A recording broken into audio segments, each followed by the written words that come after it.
The text arrived at 2:47 p.m. on Tuesday afternoon, right as I was finishing a video conference with investors in Tokyo.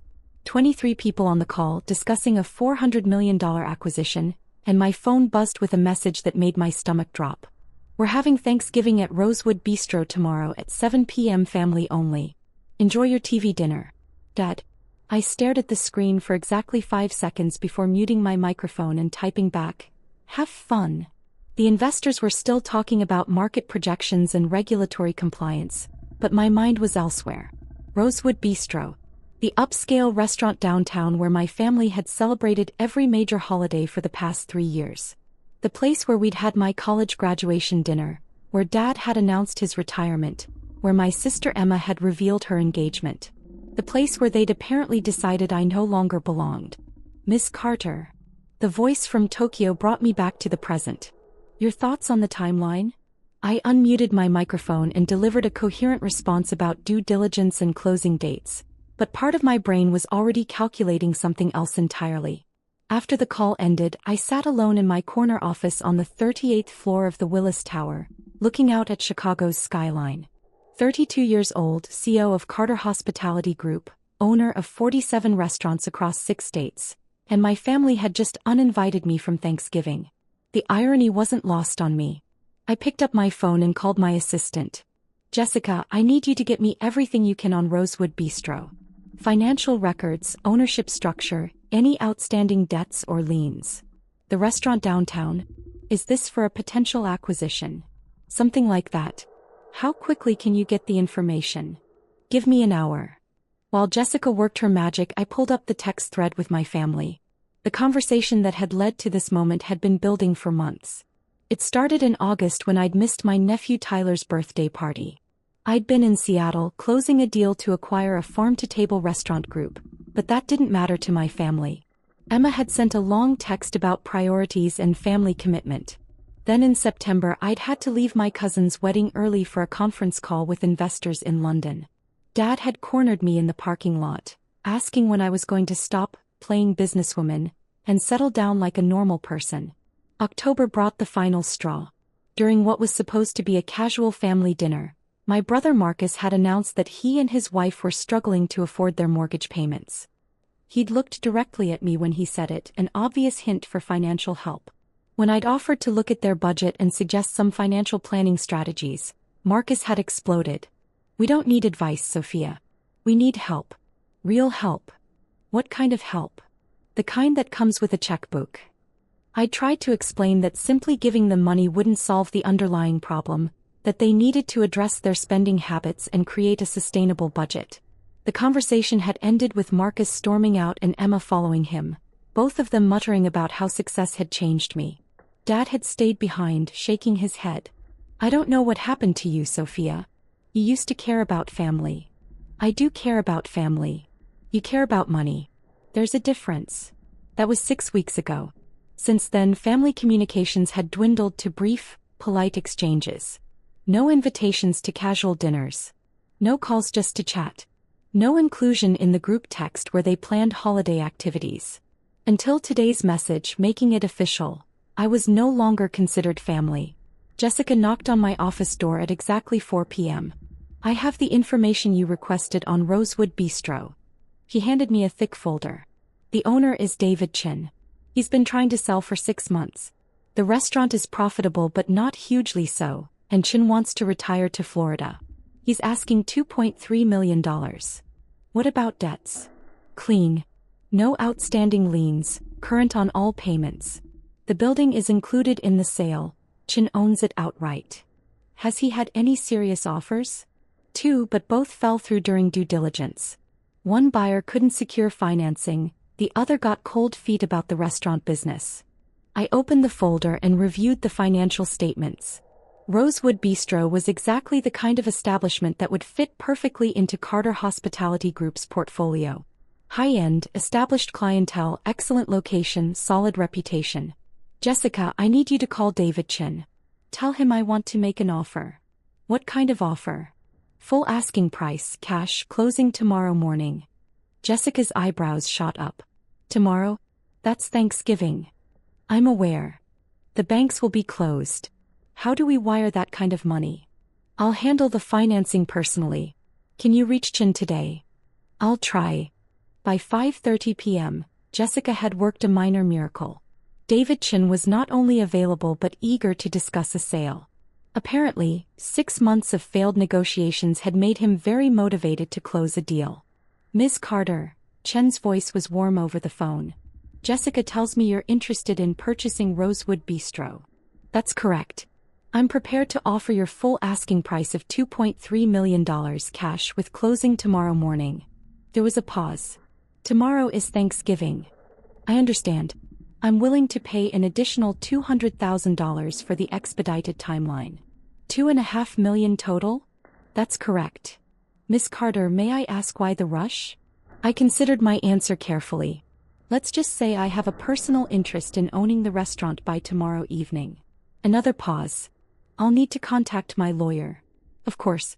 I'll have my legal team standing by. By 8 p.m. I was sitting in my lawyer's office with David Chin, his attorney, and a stack of contracts. Chin was a pleasant man in his 70s, clearly excited about his impending retirement but curious about my motivations. I have to ask, he said as we reviewed the final documents. Why Rosewood Bistro? You could buy any restaurant in the city. It's the right fit for my company. And the timing? I looked across the table at this man who was about to make my Thanksgiving revenge possible. Mr. Chin, have you ever been excluded from something that mattered to you? Many times. How did it make you feel? Angry. Hurt. Determined to prove them wrong.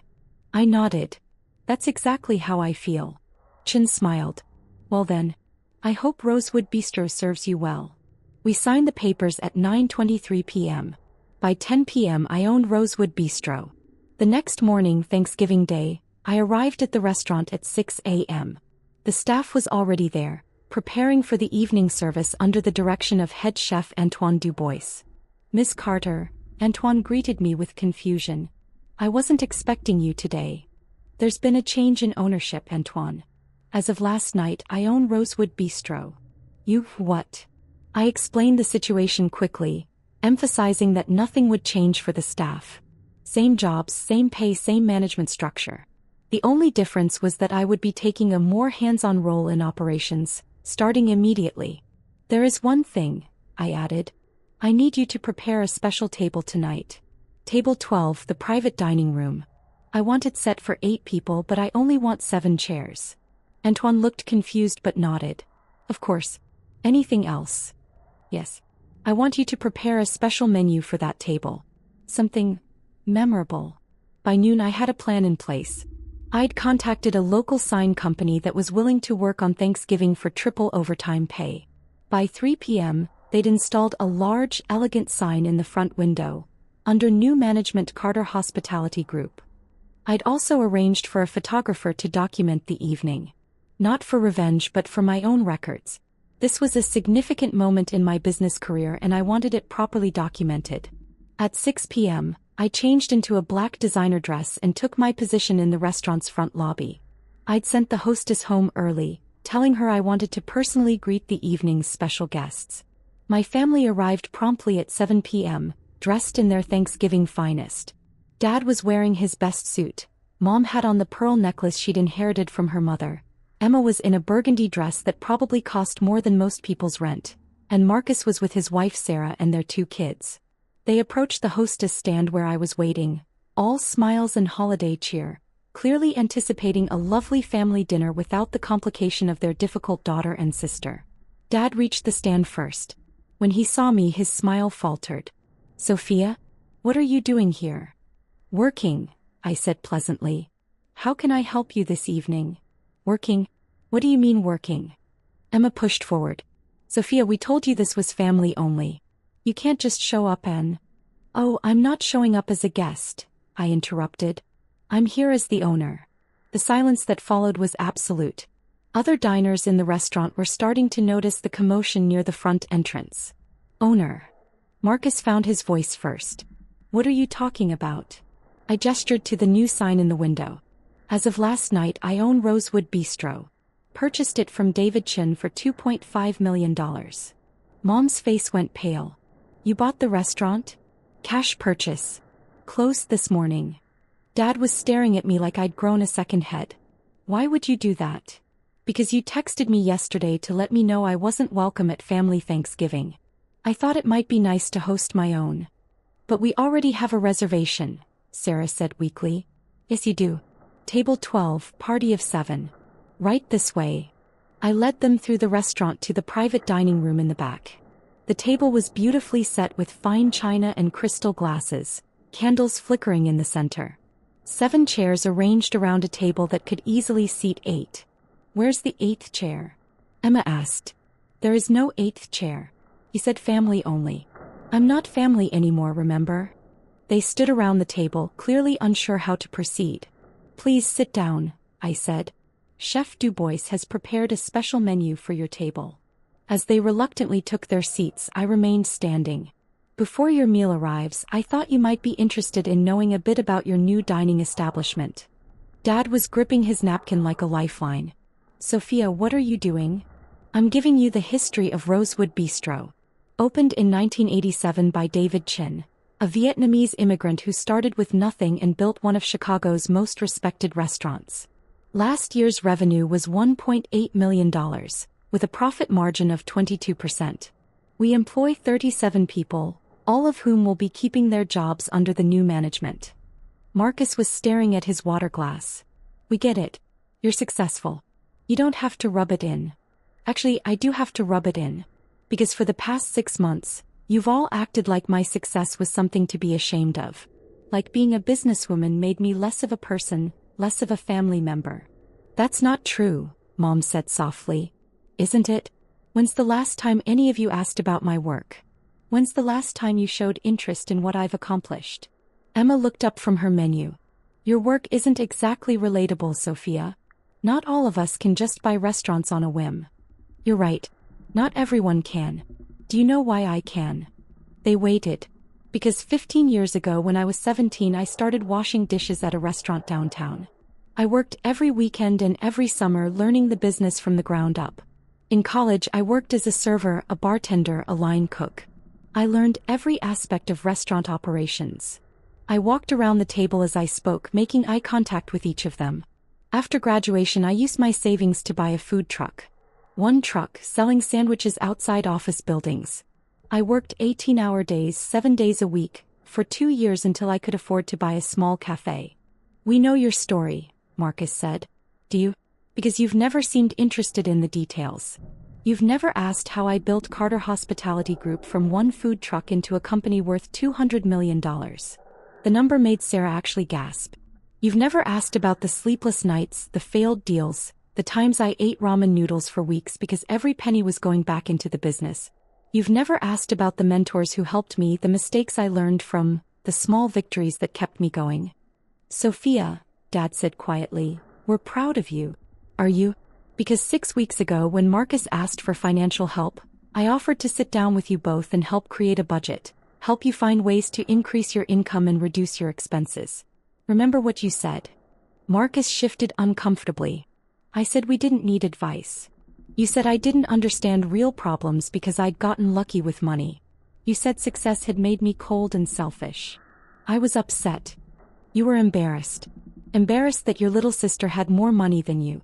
Embarrassed that I'd built something while you were struggling. So instead of accepting help, you decided to punish me for succeeding. Chef Antoine appeared with the first course, 7 plates of butternut squash soup with truffle oil. He set them down carefully, glancing at me with curiosity. Thank you, Antoine.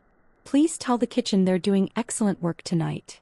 After he left, my family sat in uncomfortable silence, staring at their soup.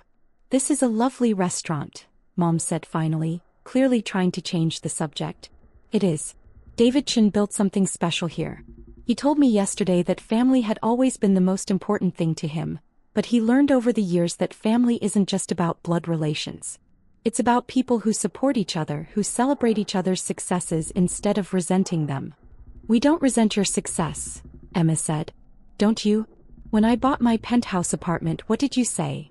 Emma's face flushed. I said it was excessive.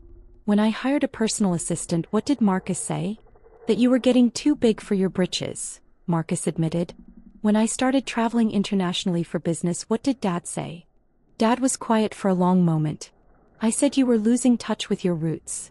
And when I offered to help with Marcus's financial problems, what did you all conclude? That money had changed you, Mom whispered. I nodded. So when you planned this family Thanksgiving, it was easy to exclude me. Because I'm not really family anymore. I'm just the successful sister who makes everyone else feel bad about their choices. That's not fair, Emma said. Isn't it? Let me ask you something. How many of you know what I'm doing for Thanksgiving dinner after I leave here tonight? They looked at each other, clearly having no idea. I'm going to Northwestern Memorial Hospital, where I volunteer every Thanksgiving serving dinner to patients who can't go home for the holidays. I've been doing it for 8 years. Did any of you know that? The silence answered my question. Do any of you know about the scholarship fund I established at our old high school? Or the small business loans I provide to restaurant workers who want to start their own places? Or the fact that I've helped 6 of my former employees buy their own homes? More silence. You see me as someone who cares more about money than family. But you've never bothered to learn who I actually am or what I actually do with my success. Antoine returned with the main course, herb-crusted lamb with seasonal vegetables. The presentation was flawless, but the tension at the table was thick enough to cut with a knife. Sophia, Dad said as Antoine left, what do you want from us? I want you to see me. The real me. Not the caricature you've created of a cold, money-obsessed businesswoman, but the person I actually am. And if we can't do that? Marcus asked. Then you'll have lovely memories of your last family dinner at Rosewood Bistro. Last dinner. Mom's voice was shaky. I'm not going to keep fighting for inclusion in a family that doesn't want me. I'm not going to keep defending my success to people who see it as a character flaw. I walked to the window that overlooked the restaurant's main dining room, where other families were enjoying their Thanksgiving meals, laughing and talking and creating memories together. You know what's funny? I bought this restaurant because I was angry. I wanted to prove a point, to show you that your rejection couldn't hurt me. But standing here now, watching other families celebrate together, I realized something. I turned back to face them. I don't want to be the person who buys restaurants out of spite. I don't want to be the daughter who has to prove her worth through grand gestures. I want to be part of a family that celebrates each other's successes, that supports each other through failures, that includes everyone regardless of their bank account balance. Emma was crying now, mascara running down her cheeks. Sophia, we're sorry. We never meant for it to go this far. I know you didn't, but it did go this far. And now we have to decide what happens next. What do you want to happen next? Dad asked. I want you to finish your dinner. I want you to enjoy this beautiful meal that Chef Antoine prepared. And then I want you to go home and think about whether you want a relationship with your daughter and sister, or whether you want to keep nursing your resentment about money and success. And if we decide we want a relationship? Marcus asked. Then you call me. Not to ask for financial help, not to criticize my choices, but to ask about my life. To share yours. To rebuild something that's been broken for too long. I walked toward the door, then paused. Oh, and Marcus? I looked into your financial situation after our argument. You're not behind on your mortgage because you don't make enough money. You're behind because you and Sarah spend $4,000 a month on restaurants, entertainment, and shopping. The offer to help you create a budget still stands. How did you? I'm good with numbers. It's why I'm successful. I left them sitting there with their herb-crusted lamb and their complicated emotions, and went to find Chef Antoine. How was the service for table 12? He asked. Perfect as always. Antoine, I need you to prepare 7 meals to go. To go. Full Thanksgiving dinners. Turkey, stuffing, cranberry sauce, the works. Have them ready in 30 minutes. Of course. May I ask who they're for? Some people who are about to have a very different kind of Thanksgiving than they planned. An hour later, I was at Northwestern Memorial Hospital, carrying 7 complete Thanksgiving dinners into the ward where patients would otherwise be eating institutional food on the holiday. Mrs. Rodriguez in room 302 lit up when she saw the turkey and stuffing. Is this from that fancy restaurant downtown? It is. Happy Thanksgiving, Mrs. Rodriguez. Mr. Kim in room 315 actually cried when I explained that the meal was from Chef Antoine, whose reputation he knew well. I never thought I'd taste food like this again. By 10 p.m., I distributed all 7 meals and spent time talking with patients who had no family visitors, no holiday plans beyond whatever entertainment the hospital could provide. As I was leaving, my phone buzzed with a text from Dad. The dinner was beautiful. The conversation was harder. Can we try again? I typed back, Sunday dinner at my place? I'll cook. You cook. I've learned a lot of things over the years. Some of them don't involve money. We'll be there.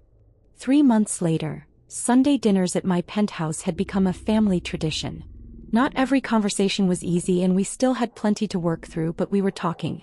Really talking about work and dreams and fears and hopes. Marcus had taken my advice about budgeting and was slowly getting his finances back on track. Emma had started asking about my business, even expressing interest in joining Carter Hospitality Group in a marketing role. Mom and Dad had visited the hospital with me on Christmas, helping serve dinner to patients who couldn't go home. And Rosewood Bistro? It had become the flagship restaurant of Carter Hospitality Group's fine dining division, generating 15% more revenue under my ownership while maintaining the quality and character that David Chin had built over 30 years. But more importantly, it had become the place where my family learned that success wasn't something to be ashamed of or resentful about. It was something to be celebrated, shared, and used to make the world a little bit better. Every time we had a family celebration there, I remembered that Thanksgiving night when I'd stood in the dining room, angry and hurt and determined to prove a point. I'd bought a restaurant to exclude my family. Instead, I'd found a way to bring us back together. Sometimes the best business decisions are the ones that have nothing to do with business at all.